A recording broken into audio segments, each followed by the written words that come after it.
জয় হিন্দ। দেখো, আজকের ক্লাসে আমরা আরআরবি গ্রুপ ডির যে পরীক্ষাটা হয়েছে তার 8 তারিখের থার্ড শিফটের কোশ্চেন ডিসকাস করবো। ঠিক আছে? তোমরা যারা যারা পরীক্ষাটা দিয়ে নিছো তোমাদের অ্যান্সারগুলো মিলিয়ে নাও, আর যারা যারা তোমরা পরীক্ষাটা দেবে তাদেরকে বলবো ক্লাসটা তুমি শুরু থেকে শেষ অবধি থাকো। কেমন? তুমি দেখবা সায়েন্সের তো ম্যাক্সিমাম কোশ্চেন তোমাদের রিপিট হচ্ছে, প্লাস কারেন্ট অ্যাফেয়ার্সও এমন অনেক প্রশ্ন আসছে যেগুলো তোমার পুরোনো পুরোনো শিফট থেকে রিপিট হয়ে আসছে। ঠিক আছে, চলো আর কোশ্চেনগুলো করবো, তখন তোমরা বুঝতে পারবা। কেমন? তো ক্লাসটা তোমরা দেখো, দেখার পর আমাকে জানিও কেমন লাগলো। ঠিক আছে, তো চলো আজকের ক্লাস শুরু করা যাক। দেখো, আজকে আমাদের প্রথম প্রশ্ন যেটা আছে, বলছে 2027 সালের কাছাকাছি সময়ে উৎক্ষেপণ হতে চলা চন্দ্রযান 4 এই মিশনের প্রাথমিক লক্ষ্য কি ছিল? দেখো, এটার সঠিক অ্যান্সার হচ্ছে অপশন নম্বর বি, চাঁদের পৃষ্ঠ থেকে নমুনা সংগ্রহ করা এবং সেগুলোকে পৃথিবীতে ফিরিয়ে আনা। ঠিক আছে, এই জন্য যে মিশনটা, এর অফিসিয়ালি নাম কি দেওয়া হয়েছিল বলতো? LSRM, মানে কি লুনার স্যাম্পল রিটার্ন মিশন। ঠিক আছে, এই মানে মেশিনটাতে যেটা স্যাটেলাইটটা পাঠানো হবে, সেখানে কি হবে, টোটাল 5টা অংশে এটা ভাগ করা থাকবে। যার মধ্যে দুটো কি আমাদের এখান থেকে লঞ্চ হবে, 3টা যে থাকবে বাকিগুলো সেগুলো মহাকাশে যখন যাবে বা চাঁদে যখন যাবে তখন একে অপরের সাথে কি যুক্ত হবে। এই যুক্ত হওয়াটা কি বলে? ডকিং বলা হয়। মানে এই ডকিং প্রসেসে একে অপরের সাথে জোড়া লেগিয়ে হচ্ছে ওখানকার মাটি বা যে সব জিনিসপত্র দরকার সেগুলো পৃথিবীতে নিয়ে আসবে। কেমন? আর এটার জন্য ভারত সরকার টোটাল ইসরোকে দিয়েছে 2104 কোটি টাকা। ঠিক আছে, এই মিশনের জন্য। যদি জিজ্ঞেস করে তোমাকে যে এই সময় ইসরোর মানে চেয়ারম্যান কে আছে, মনে রাখবে ডক্টর S সোমনাথন, এটা হচ্ছে মানে ইসরোর চেয়ারম্যান আছে। দেখো, যদি এই মিশনটা সফল হয়ে যায় কি না, তাহলে মনে রাখবা এই মিশনে মানে কি বলবো, ভারত যে আছে 4th স্থানে চলে আসবে। মানে 4 নম্বর দেশ যে চাঁদেও গেছে প্লাস সেখান থেকে জিনিসপত্র নিয়ে আসছে। প্রথম আছে কি আমেরিকা, দ্বিতীয় আছে রাশিয়া, তৃতীয় আছে চায়না। যদি এটা সফল হয় তো ভারত 4th পজিশনে চলে আসবে। কেমন? চলো নেক্সট কোশ্চেন দেখো, যেটা তোমাদের পরীক্ষাতে এসেছিল। বলছে সম্প্রতি, এক সেকেন্ড, বলছে সম্প্রতি রাজস্থান গ্রামগুলোকে সম্পত্তির বিবাদ থেকে মুক্ত করতে এবং মালিকানা সত্ত্ব দেওয়ার জন্য কোন দুটি প্রধান উদ্যোগ কার্যকরভাবে প্রমাণ করেছে? দেখো, এই যে সব মানে এই যে অভিযানটা বা যে এই যোজনাটা বলতে পারো, এটার নাম হচ্ছে স্বামিত্ব যোজনা। আর হচ্ছে কি প্রশাসন গাঁও কে সঙ্গ। এই অপশন যারা যারা তোমরা টিক করে এসছো, একদম তোমাদের কারেক্ট অ্যান্সার আছে। দেখো, এই যে স্বামিত্ব আছে না, এটাতে কি হয় বলতো? এর পুরো নাম হচ্ছে survey of village and mapping with improvised technology in village areas. মূল উদ্দেশ্য কি? গ্রামীণ এলাকার সম্পত্তির মালিকের অধিকার নিশ্চিত করা আর জমির বিবাদ কমানো। এই জন্য কি হয়, স্বাভাবিক মধ্যে একটা তোমাকে প্রপার্টি কার্ড দেওয়া হয়। ঠিক আছে, এই প্রপার্টি কার্ডে কি হয় বলতো, মানে যে মানে আইনি যে জটিলতাগুলো থাকে বা আইনি দলিল, সেই এই প্রপার্টি কার্ডের মাধ্যমে সমাধান হয়ে যায়। প্লাস ধরো কোনো গ্রামবাসী লোন নিবে, ঠিক আছে, তো এই প্রপার্টি কার্ড দেখিয়ে সে সহজেই লোন নিতে পারে। এটা কি স্বামিত্ব। প্রশাসন গাঁওকে সঙ্গ, এটাতে কি হয়, এটাতে ধরো যেই মানে কোনো একটা গ্রাম আছে, তো গ্রামের যে বিডিও বা যে অফিস আছে, ঠিক আছে, সেখানকার অফিসের মানে যে ডিপার্টমেন্টগুলো আছে যেগুলো গ্রামের দরকার, সেখানকার অফিসাররা কি করবে, গ্রাম পঞ্চায়েতে এসে তাদের এখানে মানে গ্রাম পঞ্চায়েতে গিয়ে বা গ্রামের কাছাকাছি কোনো একটা অফিসে গিয়ে সেখানে হচ্ছে তাদের কি বলবো অফিস তৈরি করবে। ঠিক আছে, যাতে কি হয় গ্রামবাসীরা সেখানে এসে নিজেদের প্রবলেম সলভ করতে পারে। এই জন্য ধরো কোনো কোনো কোনো সময় ধরো মানে দূরে যেতে হচ্ছে বা কোনো সময় কাজের জন্য যেতে পারছে না, আটকে থাকছে, সেই জিনিসগুলো থেকে রক্ষা পাওয়া যাবে। সেই জন্যই এই দুটো মানে যোজনা চালু করা হয়েছে। আর এটা তোমার মনে রাখবা, এটা যোজনাটা হচ্ছে সেন্ট্রাল গভর্নমেন্টের। ঠিক আছে, কিন্তু রাজ্য সরকার এটাতে খুব মানে ভালো মতো এটাকে সহমত দিয়েছে আর সেটাকে পালনও করছে খুব সুন্দরভাবে। ঠিক আছে, তো অপশন নাম্বার এ যারা যারা করে এসছো, একদম তোমাদের কারেক্ট অ্যান্সার আছে। চলো নেক্সট কোশ্চেন দেখো, যেটা তোমাদের পরীক্ষাতে এসেছিল। বলছে কোন তরুণ লেখক গ্লাসগো বয়েজ বইটির জন্য মর্যাদাপূর্ণ সাহিত্য পুরস্কারে ভূষিত হয়েছে? দেখো, এটা হয়েছে মার্গারেট ম্যাকডোনাল্ড। ঠিক আছে, মনে রাখবো এটা ছিল তার কি, গ্লাসগো বয়েজ ছিল তার ডেবিউ একটা উপন্যাস। আর যে নাম কি ছিল, water Stones debut fiction. Prize 2024 এটা পেয়েছিল। কিসের জন্য? গ্লাসগো বয়েজের জন্য। ঠিক আছে, এটা তোমরা মনে রাখবা। ডগলাস স্টুয়ার্ট, এটা মনে রাখবা, এটা হচ্ছে একজন বিখ্যাত স্কটিশ আমেরিকান লেখক। ঠিক আছে, ইনি তার লেখক 2020 সালে সাগি ব্যান, মানে এই যে এই বইটা সাগি ব্যানের জন্য মানে মর্যাদাপূর্ণ বুকার প্রাইজ পেয়েছে। তোমাদের এখান থেকে কি প্রশ্ন আসতে পারে সাগি ব্যানের লেখককে, যেমন তোমাদের বুক অ্যান্ড অথার থেকে আসছে না, তো এই সাগি ব্যানটা তোমরা মনে রেখো। কেমন? চলো নেক্সট কোশ্চেন দেখো, যেটা তোমাদের পরীক্ষাতে এসেছিল। বলছে একটি অবতল দর্পণে, এক সেকেন্ড,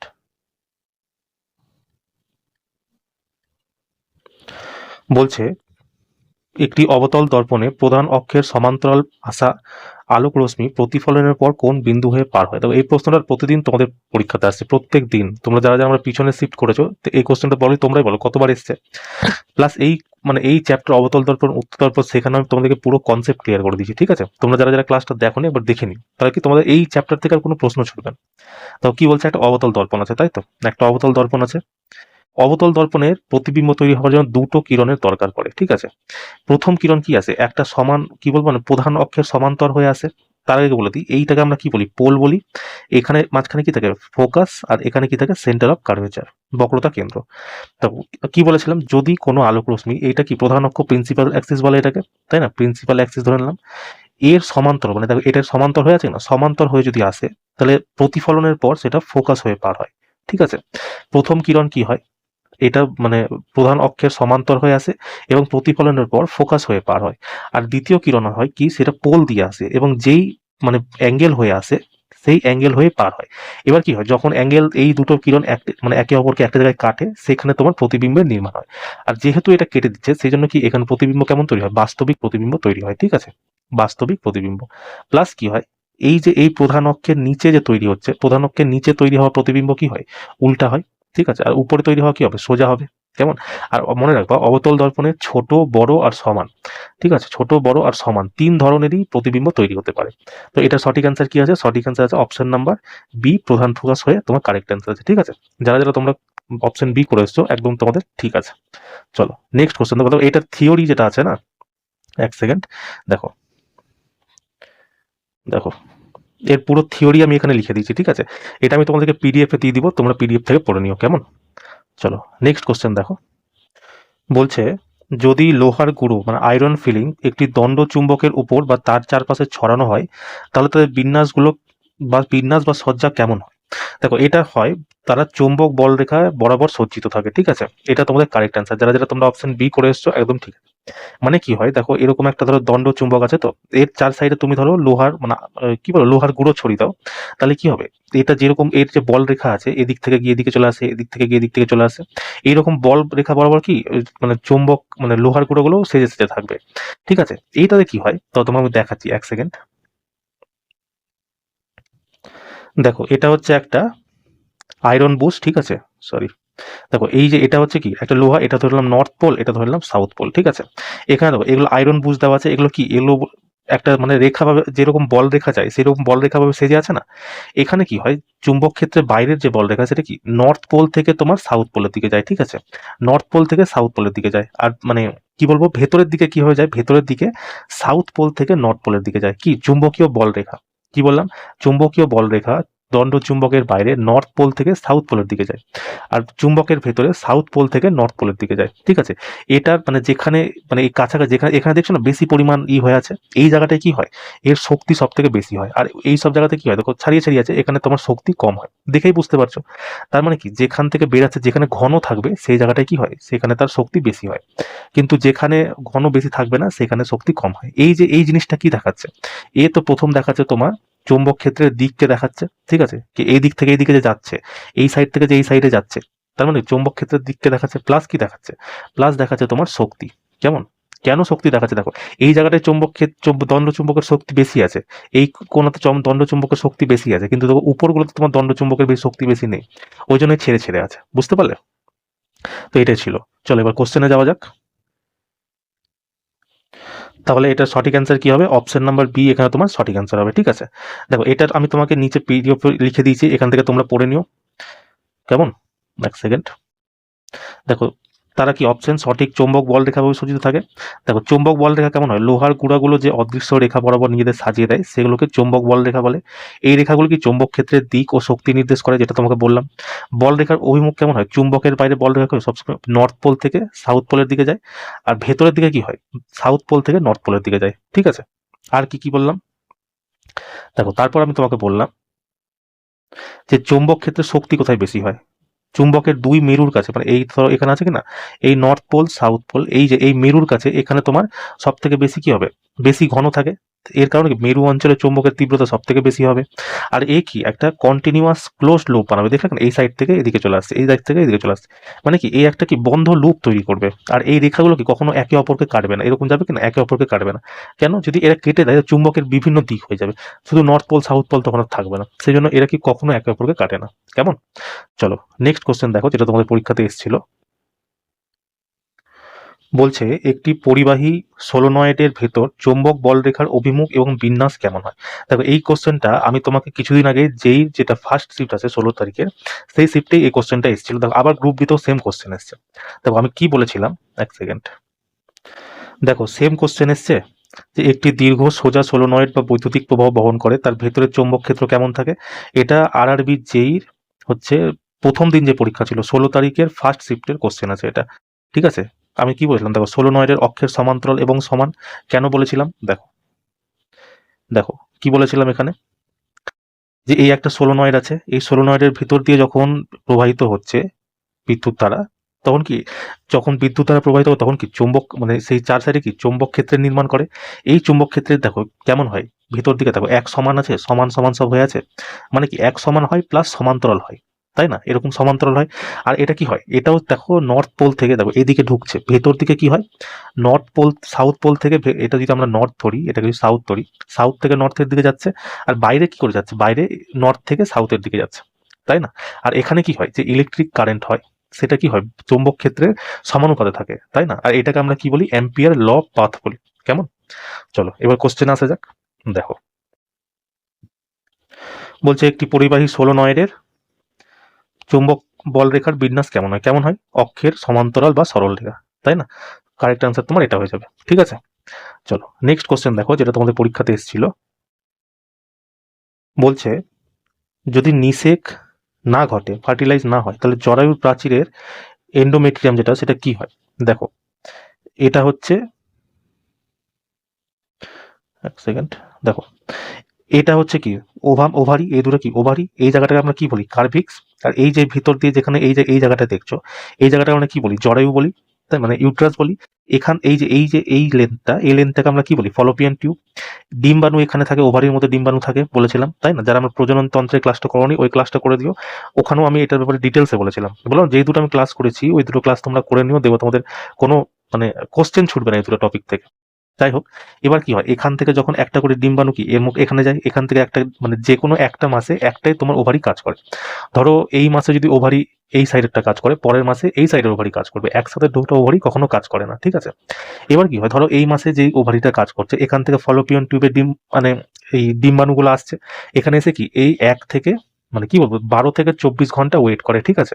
24 ঘন্টা ওয়েট করার পর যদি এখানে শুক্রাণু আসে তো সে ফার্টিলাইজ করে নেবে, যদি শুক্রাণু না আসে তাহলে ফার্টিলাইজ হবে না, সে তখন আগে বেরিয়ে যাবে, ঠিক আছে। এরকম করে করতে করতে সম্পূর্ণ ডিম্বাণু আসবে, এটা হতে কতদিন সময় লাগে হচ্ছে দ্বিতীয় সপ্তাহ আর তৃতীয় সপ্তাহ, ঠিক আছে। এই 2 সপ্তাহ এই ফার্টিলাইজ হওয়ার জন্য একদম পরিপক্ক ডিম্বাণু তৈরি হয়। এই যে এর ভেতরে যে স্তরটা থাকে এই স্তরটাকে আমরা বলি এন্ডোমেট্রিয়াম, ঠিক আছে।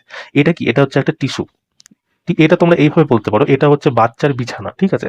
বাচ্চা এখানেই থাকে, এর মধ্যেই সবকিছু হয়। যদি এখানে বাচ্চা ধরো ফার্টিলাইজ হলো না, মানে তাহলে কি হবে, এই বিছানাটার কি কোনো দরকার আছে, কিন্তু এই বিছানাটা কি প্রত্যেক মাসে তৈরি হচ্ছে, টিস্যু দিয়ে তৈরি হচ্ছে, যখন বিছানাটার দরকার পড়ছে না এই বিছানাটা কি ভেঙে যাচ্ছে, ভেঙে রক্তের মাধ্যমে বেরিয়ে যাচ্ছে, যেটাকে আমরা কি বলি ঋতুচক্র বা মাসিক বলি, ঠিক আছে, ইংরেজিতে মেনসুরেশন বলা হয়।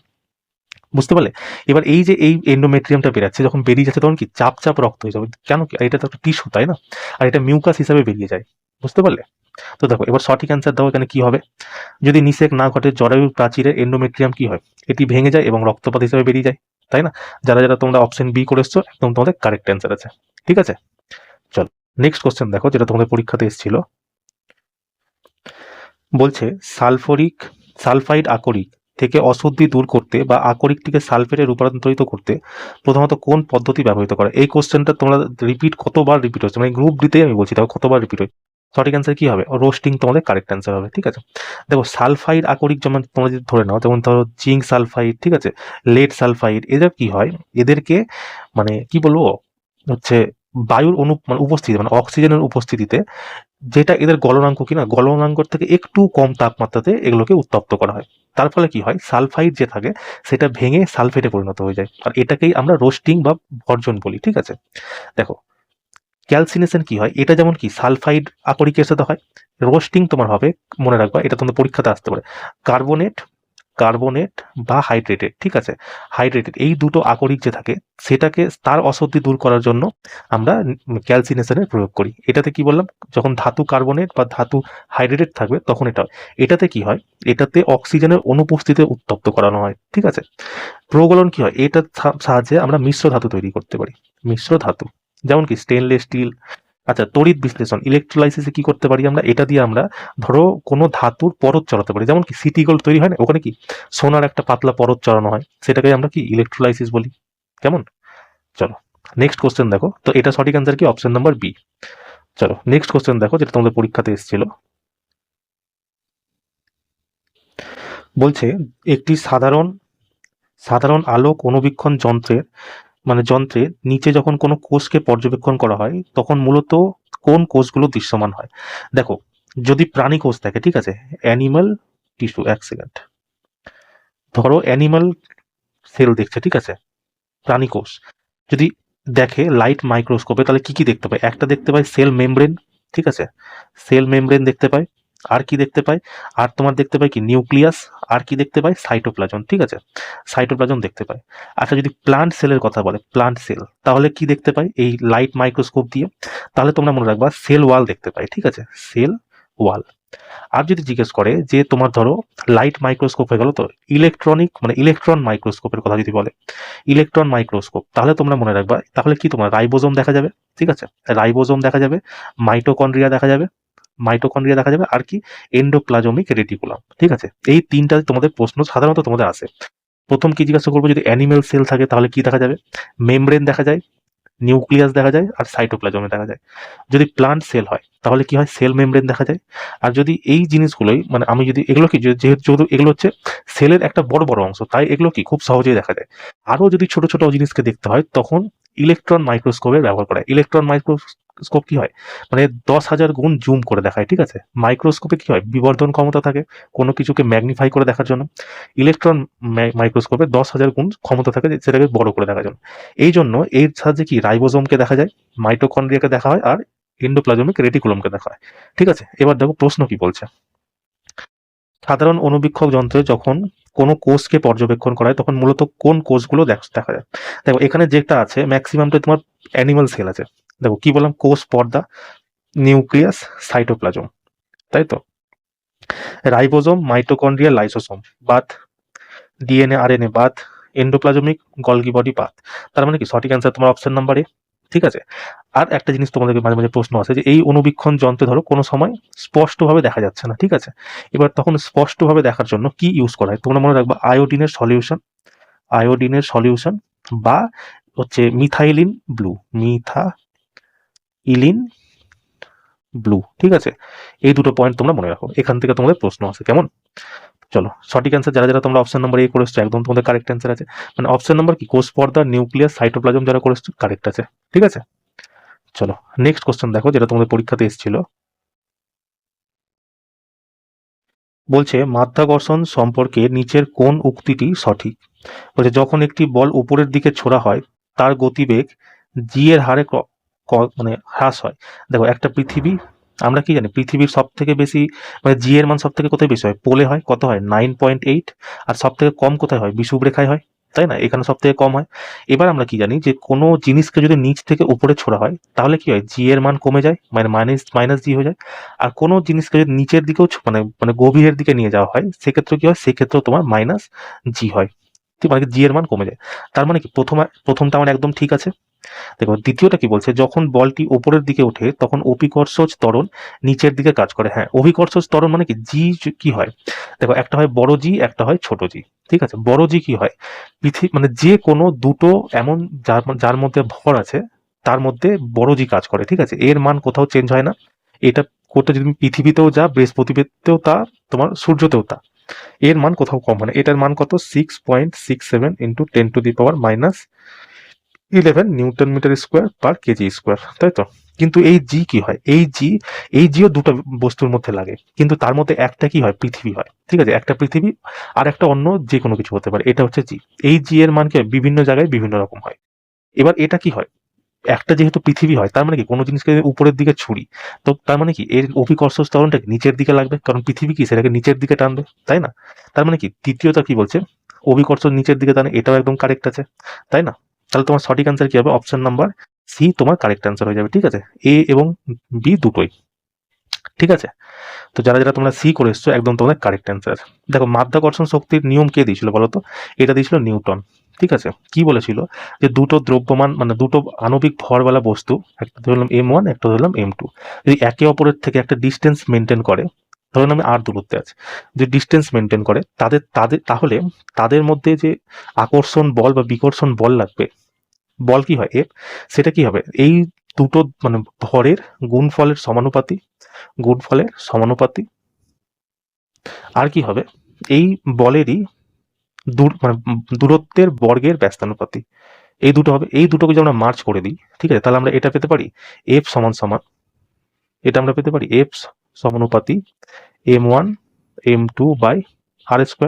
সমানুপাতি চিহ্ন সরানোর জন্য কি একটা কনস্ট্যান্ট মান নিতে হয়, তাহলে এফ সমান সমান কনস্ট্যান্ট মান আমি কি নিলাম, জি M1 M2/r²। এটাই হয়ে গেল তোমার মাধ্যাকর্ষণের ফর্মুলা। কেমন? চলো নেক্সট কোশ্চেন দেখো, যেটা তোমাদের পরীক্ষাতে এসেছিল। বলছে যদি কোনো দর্পণের বিবর্ধন ক্ষমতা +2 হয় তবে সেটি কোন ধরনের দর্পণ? থেকে এটা, এই কোশ্চেনটা প্রচুরবার রিপিট হওয়া কোশ্চেন, আর আমি তোমাদেরকে অনেকবার কোশ্চেন বলেছি। আচ্ছা, এই কোশ্চেনটা আমাকে হোমওয়ার্ক থাকলো, এই কোশ্চেনটা আমার কমেন্টে জানিও তো, যে এই কোশ্চেনটা তোমরা কি অ্যান্সার করছো, দেখি তোমরা কেমন ক্লাস করেছো আমার। ঠিক আছে, চলো নেক্সট কোশ্চেন দেখো, যেটা তোমাদের পরীক্ষাতে এসেছিল। বলছে 2025 সালে ভারতে পুস্তকালয় মহোৎসব মানে ফেস্টিভ্যাল অফ লাইব্রেরিজ কোথায় আয়োজিত হয়েছিল? দেখো, এটা আয়োজিত হয়েছিল নতুন দিল্লি, ঠিক আছে। যারা যারা তোমরা নতুন দিল্লি করে এসছো একদম তোমাদের কারেক্ট অ্যান্সার আছে। দেখো, এটা হয়েছিল কবে মনে রাখবা, 1 থেকে 9 ফেব্রুয়ারি পর্যন্ত হয়েছিল, ঠিক আছে। কোথায়? দিল্লির ভারত মণ্ডপম বলে একটা জায়গা আছে, সেখানে এটা হয়েছিল। আর এ যদি বলে এই উৎসবটা, এক সেকেন্ড দেখো কি বলবে, এই উৎসবটি মূলত নতুন দিল্লি বিশ্ব পুস্তক মেলা মানে নিউ দিল্লি ওয়ার্ল্ড বুক ফেয়ারেরও একটি অংশ ছিল, ঠিক আছে। আর যদি তোমাদের নেক্সট রিসিপ্টে আসে যে সংস্কৃতি মন্ত্রণালয় এবং সাহিত্য একাডেমি বিহার সরকারের সহযোগিতায় এটা দিল্লির পরে আর কোথায় করা হয়েছে, তো তোমরা পাটনাতেও ফেব্রুয়ারি মাসেই করা হয়েছিল, ঠিক আছে। কার সাহায্যে? সংস্কৃতি মন্ত্রণালয় এবং সাহিত্য একাডেমি, দিল্লি মানে বিহার বোর্ড, ওই সরি বিহার গভর্নমেন্ট, ঠিক আছে। তো এই কিছু কিছু ফ্যাক্ট তোমরা মনে রেখো। কেমন? চলো নেক্সট কোশ্চেন দেখো, যেটা তোমাদের পরীক্ষাতে এসেছিল। বলছে 2025 সালে ISSF জুনিয়র শুটিং চ্যাম্পিয়নশিপে মহিলাদের 10 মিটার এয়ার রাইফেলে ইভেন্টে ভারতীয় শুটাররা কোন পদক পেয়েছিল? দেখো, ভারতীয় শুটাররা স্বর্ণ, আর হচ্ছে মানে গোল্ড, সিলভার আর প্লাস হচ্ছে ব্রোঞ্জ, এই তিনটাই পেয়েছিল, ঠিক আছে। দেখো, তো সঠিক অ্যান্সার কি? অপশন নাম্বার সি, তোমরা যারা যারা করে এসছো একদম কারেক্ট আছে। ISSF এর পূর্ণ নাম কি? ইন্টারন্যাশনাল শুটিং স্পোর্টস ফেডারেশন, ঠিক আছে। এটা কি আন্তর্জাতিক শুটিং প্রতিযোগিতার সর্বোচ্চ নিয়ন্ত্রণ সংস্থা। আর এই ইভেন্টের নাম কি? ISSF জুনিয়র বিশ্বকাপ 2025। কোথায় হয়েছিল এটা? নতুন দিল্লি, ভারতে হয়েছিল। আর স্বর্ণ পদক কে জিতেছিল মনে রাখবা?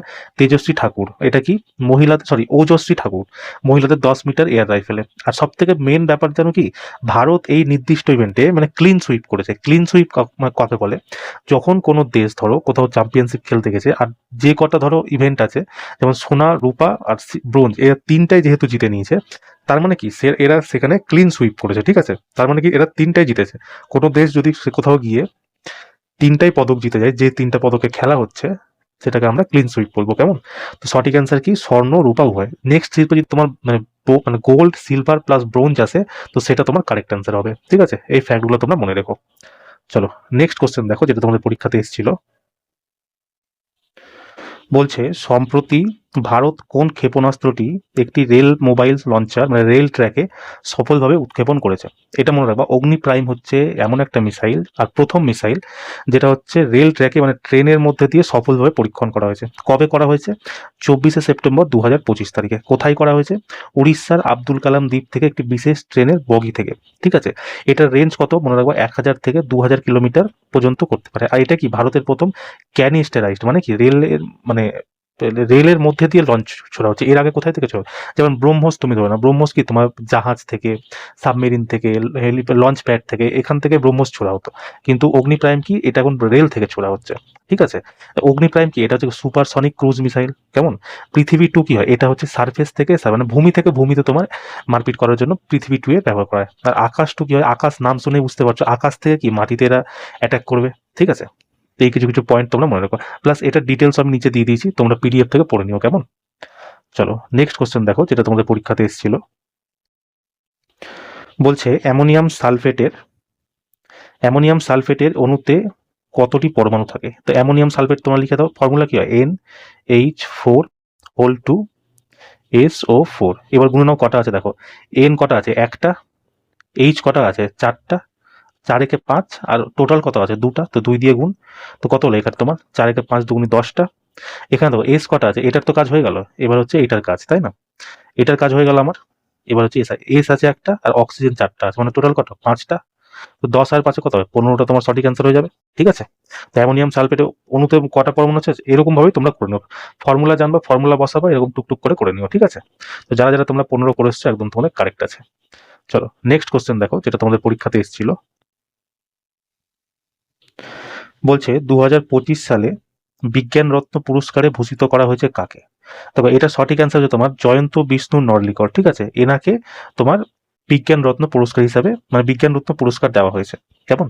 আর ইনি কিসের জন্য পেয়েছেন জানো, ইনি হচ্ছে মানে কি বলবো, হেল নরলেকার, ঠিক আছে, হেল নরলেকার, নরলেকার, ঠিক আছে। এই একটা বিশেষ একটা ফিজিক্সের খোঁজের জন্য এনাকে মানে বিজ্ঞান রত্ন পুরস্কার দেওয়া হয়েছে, ঠিক আছে। আর হচ্ছে কি, তিনি পুনেতে কি inter university centre for astronomical institute খুলেছিলেন, কেমন। আর যদি জিজ্ঞেস করে এই বছর 2025-এ টোটাল বিজ্ঞান বিভাগের কতজনকে পুরস্কার দেওয়া হয়েছে, তোমরা মনে রাখো, এখান থেকে তোমাদের প্রশ্ন আসতে পারে। মনে রাখবা টোটাল 24 জনকে এই পুরস্কার দেওয়া হয়েছে, ঠিক আছে। তার মধ্যে একজনকে পেয়েছে বিজ্ঞান রত্ন, সেটাকে জয়ন্ত বিষ্ণু নর্লিকার। 8 জন পেয়েছে তোমার বিজ্ঞানশ্রী, ঠিক আছে। 14 জন পেয়েছে তোমার বিজ্ঞান যুব, মানে সায়েন্স ইউথ। আর একজন পেয়েছে সায়েন্স টিম। টোটাল 24 জনকে দেওয়া হয়েছে। একজনকে দেওয়া হয়েছে কি বিজ্ঞান রত্ন, 8 জনকে দেওয়া হয়েছে বিজ্ঞানশ্রী, তারপর হচ্ছে 14 জনকে দেওয়া দেওয়া হয়েছে তোমার বিজ্ঞান যুব, আর একজনকে দেওয়া হয়েছে, মানে একটা দেওয়া হয়েছে বিজ্ঞান টিম, মানে সায়েন্স টিমের জন্য একজনকে দেওয়া হয়েছে, কেমন। তো সঠিক অ্যান্সার তোমাকে অপশন নম্বর বি, যারা যারা করে এসছো একদম তোমাদের কারেক্ট আছে। চলো নেক্সট কোশ্চেন দেখো, যেটা তোমাদের পরীক্ষাতে এসেছিল। বলছে 2025 সালে বিশ্ব প্যারা অ্যাথলেটিক্স চ্যাম্পিয়নশিপ কোথায় অনুষ্ঠিত হয়েছিল। দেখো এটা অনুষ্ঠিত হয়েছে তোমার নতুন দিল্লি, ভারতে, তাই না। এই কোশ্চেনটা দেখো তোমার 8 তারিখ সেকেন্ড শিফটেও এসেছিল, থার্ড শিফটেও এই কোশ্চেনটা এসছে, মানে কোশ্চেন বুঝতে পারছো তো কি পরিমাণে রিপিট হচ্ছে। দেখো এই যদি বলি সঠিক অ্যান্সার কি, অপশন নাম্বার এ। এই প্রতিযোগিতা কি ভারতের নতুন দিল্লির জওহরলাল নেহেরু স্টেডিয়ামে অনুষ্ঠিত হয়েছে, কবে, 27 সেপ্টেম্বর থেকে 5ই অক্টোবর, ঠিক আছে। আর এটার কি 12তম সংস্করণ ছিল, এটাও একটা মনে রাখবা। ভারত মানে কতটা পদক জিতেছে, 22টা পদক জিতেছে, যার মধ্যে 6টা কি গোল্ড পেয়েছে। আর এটা কি টোটাল যদি তুমি মানে স্থান র্যাঙ্কিং জিজ্ঞেস করো, তাহলে ভারতের র্যাঙ্কিং তোমার মনে রাখবা 10ম স্থানে ভারতের র্যাঙ্ক করেছে, ঠিক আছে। তো এই কিছু কিছু পয়েন্ট তোমরা মনে রেখো। চলো নেক্সট কোশ্চেন দেখো, যেটা তোমাদের পরীক্ষাতে এসেছিল। বলছে 23তম জাতীয় প্যারা অ্যাথলেটিক চ্যাম্পিয়নশিপ 2025 কোথায় আয়োজিত হয়েছিল। দেখো এটা আয়োজিত হয়েছিল তোমার চেন্নাই, ঠিক আছে। চেন্নাইয়েরও কোথাও, চেন্নাইয়ের হচ্ছে তামিলনাড়ুতে, তামিলনাড়ুর কোথায়, জওহরলাল নেহেরু স্টেডিয়ামে, ঠিক আছে। কবে হয়েছিল, 17 থেকে 20 ফেব্রুয়ারি পর্যন্ত হয়েছিল। আর এটা কততম সংস্করণ, মনে রাখবো 23তম সংস্করণ। আর সব থেকে ভালো ফলাফল কে করেছে, হরিয়ানা। টোটাল কটা 106টায় পদক পেয়েছে, যার মধ্যে কি 49টা তোমার গোল্ড, 32টা সিলভার, 25টা ব্রোঞ্জ, কেমন। এই কিছু কিছু পয়েন্ট তোমরা মনে রেখো। তো সঠিক অ্যান্সার কি তোমার চেন্নাই, যারা যারা চেন্নাই করে এসছো একদম তোমাদের কারেক্ট আছে। চলো নেক্সট কোশ্চেন দেখো, যেটা তোমাদের পরীক্ষাতে এসেছিল। বলছে 2025 সালে 5ই আগস্ট উত্তরাখণ্ডের উত্তরকাশী জেলার ধরালিতে কোন নদীর জলোচ্ছ্বাসে ব্যাপক ক্ষয়ক্ষতি হয়েছে। তো এটা সঠিক অ্যান্সার হচ্ছে ক্ষীরগঙ্গা বা ক্ষীরঘাট যেটাকে বলে, সেখান থেকে এই ক্ষয়ক্ষতিটা হয়েছে। কিন্তু পরে যখন বিজ্ঞানীরা রিসার্চ করেছিল, তখন বলেছিল কি না, এটা এইখান থেকে হয়নি, এটা হচ্ছে গ্লেসিয়ার লেক বলে একটা লেক আছে, হিমবাহ, সেখানে সেই হ্রদটা ভেঙে গিয়ে এটা হয়েছিল। আর কখন হয়েছিল তো মনে রাখবা, 5ই আগস্ট 1:30টার দিকে এটা হয়েছিল উত্তরকাশী জেলার ধরালির ক্ষীরগঙ্গা এর উপরিভাগে। এটাকে মেঘ ভাঙা বৃষ্টি বা হিমবাহ হ্রদ বিস্ফোরণ বলে, যার ফলে কি আকস্মিক বন্যা দেখা দিয়েছিল। আর বলছিল কি এটা প্রথমে তো মেঘ ভাঙা বৃষ্টি বলা হয়েছিল, কিন্তু বিজ্ঞানীরা পরে ধারণা করেছিল যে না, এটা মেঘ ভাঙা বৃষ্টি না, এটা গ্লেসিয়ার লেক ফেটে এইটা হয়েছে। কেমন? তো নিচে আরো ডিটেলস লেখা আছে, তোমরা পিডিএফ দিয়ে দেবো, পিডিএফ এ তোমরা পড়ে নিও। কেমন? তো যারা যারা অপশন নম্বর বি করে এসছো একদম তোমাদের কারেক্ট আছে। চলো নেক্সট কোশ্চেন দেখো, যেটা আমাদের পরীক্ষাতে এসেছিল। দেখো বলছে 2025 সালে ফেব্রুয়ারিতে দিল্লি বিধানসভা নির্বাচনের পর দিল্লির মুখ্যমন্ত্রী হিসেবে কে শপথ নিয়েছেন?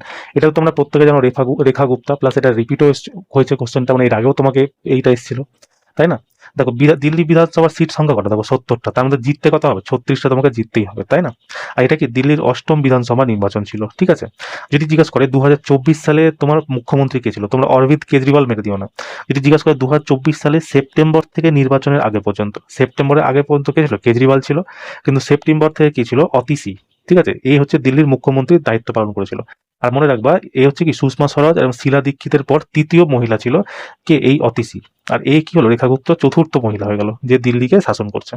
আর আরেকটা যদি মনে রাখো, যে দিল্লির বর্তমান উপরাজ্যপালকে বিনয় কুমার সাক্সেনা। কেমন? এই কিছু কিছু পয়েন্ট তোমরা মনে রেখো। তো যারা যারা রেখা গুপ্ত, এটা তোমরা করেই এসছো, এটা তো কোনো কিছু মানে ভাবার নেই, তাই না? চলো নেক্সট কোশ্চেন দেখো। বলছে ডাব্লিউআইপিও কর্তৃক প্রকাশিত গ্লোবাল ইনোভেশন ইন্ডেক্স 2025-এ কোন দেশ শীর্ষস্থান অর্জন করেছে? দেখো শীর্ষস্থান তোমার অর্জন করেছে সুইজারল্যান্ড, ঠিক আছে, 1 নম্বরে আছে। 2 নম্বরে তোমার কি আছে? 2 নম্বরে আছে তোমার সুইডেন। 3 নম্বরে কি আছে? 3 নম্বরে তোমার মার্কিন যুক্তরাষ্ট্র। ভারতের স্থান কত? ভারতের এই স্থান 38তম, ঠিক আছে। আচ্ছা, ডাব্লিউপিও এর হেডকোয়ার্টার কোথায় জানো? এটা হচ্ছে জেনেভা, সুইজারল্যান্ড, ঠিক আছে, মনে রাখবা, জেনেভা, সুইজারল্যান্ড। আর কত সালে এটা প্রতিষ্ঠা হয়েছে? 1967 সালে, ঠিক আছে। এই কিছু কিছু পয়েন্ট তোমরা মনে রেখো। মানে তোমাদের কি 1 নম্বর দিয়েছে, 2, 3 আর ভারতের, এই তিনটা তোমরা একদম ভালো করে মাথাতে ঢুকিয়ে যেও, ঠিক আছে। এখান থেকে তোমরা মানে গ্যারেন্টি প্রশ্ন আসবে। তো চলো, এই ছিল আজকে আমাদের ক্লাসটা কেমন লাগলো তোমরা আমাকে অবশ্যই জানিও। কেমন? চলো তবে দেখা হচ্ছে নেক্সট ক্লাসে। জয় হিন্দ।